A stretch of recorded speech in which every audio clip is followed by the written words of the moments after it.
আসসালামু আলাইকুম। Baby food by মমে আপনাদের সবাইকে জানাচ্ছি স্বাগতম। আজকাল বাবা মায়ের সবথেকে বড় দুশ্চিন্তার কারণ হচ্ছে বাচ্চাদের ওজন। তাই আজকে আপনাদের সাথে বাচ্চাদের ওজন বাড়াবে এমন একটি খাবার রেসিপি নিয়ে হাজির হয়েছি। কম বেশি কিন্তু আমরা সবাই জানি সাবু বাচ্চাদের ওজন বাড়াতে অনেক সাহায্য করে। সাবুতে প্রচুর পরিমাণে প্রোটিন, ভিটামিন কে, ক্যালসিয়াম ও আয়রনের মতো বিভিন্ন ধরনের খনিজ পুষ্টি রয়েছে, যা কিনা বাচ্চাদের বেড়ে ওঠার জন্য অত্যন্ত জরুরি।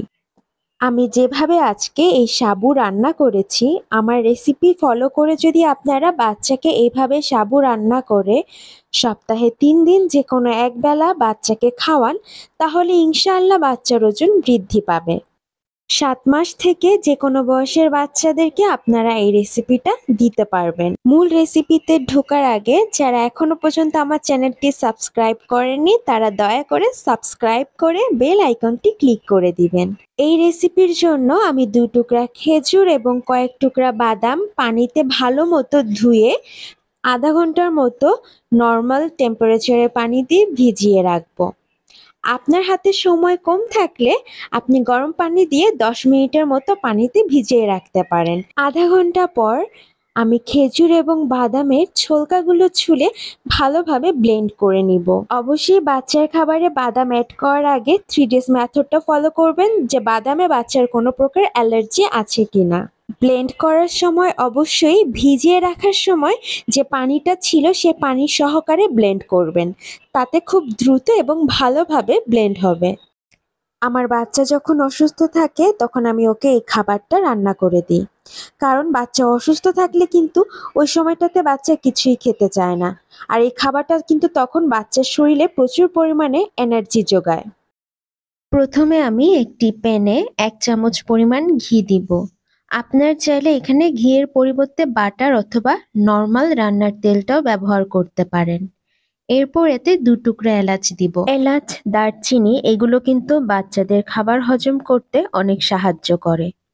এরপর আমি এতে ২ চামচ ব্লেন্ড করা সাবু অ্যাড করে দিব। আমি সবসময় আমার বাচ্চাকে ব্লেন্ড করা সাবুটাই বেশিরভাগ দিয়ে থাকি। এতে করে আগে থেকে ভিজিয়ে রাখার প্রয়োজন পড়ে না, খুব চটজলদি রান্নাটাও করা যায়।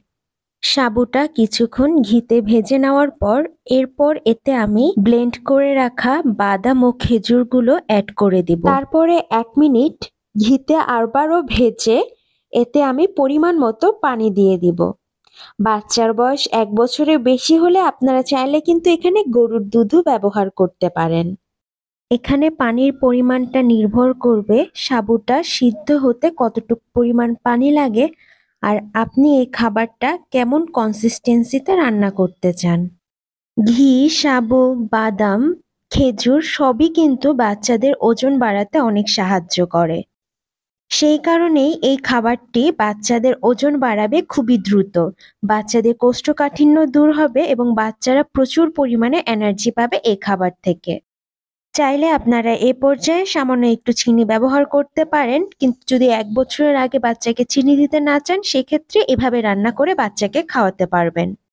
সাবু সিদ্ধ হয়ে গেলে আর এই খাবারটিতে আপনি কেমন পরিমাণ পানি রাখতে চান সেরকম ঘনত্বে চলে আসলে আপনি চুলা থেকে নামিয়ে উষ্ণ গরম অবস্থায় সার্ভ করতে পারেন। চুলা থেকে নামিয়ে এই পর্যায়ে আপনি চাইলে ফর্মুলা মিল্কও অ্যাড করতে পারেন। আশা করি আমার আজকের রেসিপিটা ভালো লেগেছে। অবশ্যই বাসার ছোট্ট সোনামণির জন্য এই রেসিপিটা ট্রাই করতে পারেন। আবারও হাজির হব নতুন কোনো রেসিপি নিয়ে।